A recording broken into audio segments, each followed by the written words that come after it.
Dan here for United People's TV. Manchester United have just beaten West Brom 2-0 in the Premier League. I'm joined by David. David, what do you make of the game?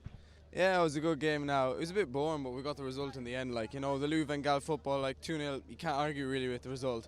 I was impressed to see Martial up front, but Rooney again kind of let down. But, like, you can't argue with him. He's putting in a lot over the years, but, like, Lingard was very impressive. Like, I was very happy to see him get the first goal, you know, in the end. Like, it was a good result. We got the result we needed.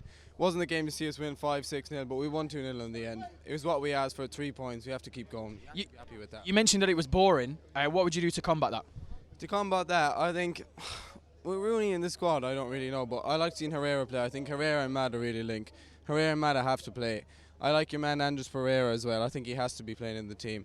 But Schweinsteiger and Carrick, I think they're kind of too much sideways. I like to see Schneiderlin play, but look, 2-0, you can't really argue. He's going to say, oh, we got the result and all of that, but I suppose he is right at the end of the day, but it was very boring football.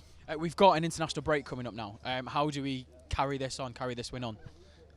Well, we have to make sure. It's incredible. He was kind of screaming without actually making any noise. That was incredible.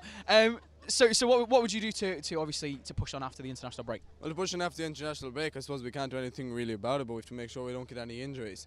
But really, we have to push on. We have to keep challenging against City and Chelsea. Well, Chelsea are way gone, but City, we need to catch them.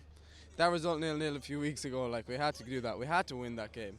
But anyways, I asked to keep challenging. Like, 4th place, like, we're Manchester United. We can't be taking that. We have to get to the top. We have to keep pushing. But yeah, I was happy with the result altogether. Like, we have to keep going. But, like, you can't go away and draw 0-0 against Crystal Palace. Like, what good's that going to do to you? Finish 4th place again. Wow, well done, Champions League.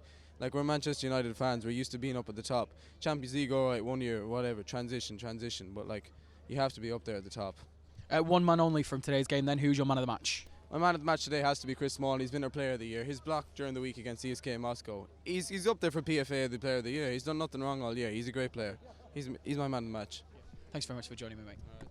Dan here for United People's TV. Manchester United have just beaten West Brom at home 2-0 in the Premier League thanks to a goal from Jesse Lingard and a penalty right at the end by Juan Mata. Overall, I think everybody would be happily say it was a very boring game of football. Chris Smalling was the standout player again, going forward as well. He was probably the only player to drive